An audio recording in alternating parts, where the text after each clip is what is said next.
Hey guys, আমি জয়। আজকে তোমাদের এমন একটা জীবনের গল্প শোনাবো যা কোনো একজন মানুষের নয়, বরং পৃথিবীর কোটি কোটি মধ্যবিত্ত ছেলের গল্প।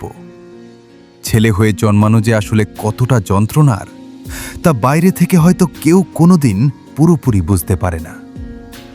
একটা ছেলে যখন ছোট থেকে আস্তে আস্তে বড় হতে থাকে, তার বয়সের সাথে সাথে যখন প্রাপ্তবয়স এসে সামনে দাঁড়ায়, ঠিক তখনই সে প্রথম টের পায় ছেলে হওয়া ঠিক কতটা কঠিন। যে বয়সে রঙিন স্বপ্নে ডানা মেলার কথা ছিল, সেই বয়সেই আচমকা কাঁধের ওপর এসে চেপে বসে সংসারের পাহাড় সম দায়িত্ব।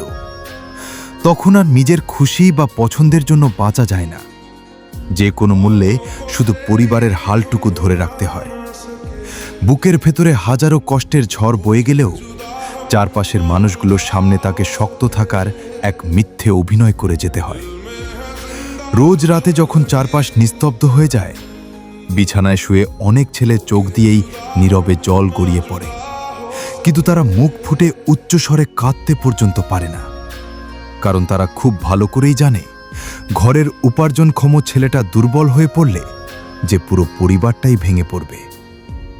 তাদেরও তো ছোট ছোট অনেক স্বপ্ন থাকে, নতুন কিছু করার, একটু স্বাধীনভাবে বাঁচার ইচ্ছে থাকে, কিন্তু পরিবারের ভালোবাসার টানে আর অভাবের কঠিন বাস্তবতায় সেই স্বপ্নগুলোকে নীরবেই বুকের গভীরে দাফন করে দিতে হয়। সেই স্বপ্নগুলো চিরকালের মতো ধুলোবালি জমে ঢাকা পড়া কোনো পুরনো ডায়েরির পাতাতেই রয়ে যায়। তাই তো মাঝরাতে একা হলে প্রতিটা মধ্যবিত্ত ছেলের মনে একটাই আক্ষেপ ভেসে ওঠে, আহা, আজ যদি কোনো মধ্যবিত্ত ঘরে জন্ম না হয়ে আমাদের জন্মটা কোনো ধনী পরিবারে হতো, তাহলে হয়তো হাজারো ছেলের ইচ্ছেগুলো এভাবে অকালে মরে যেত না।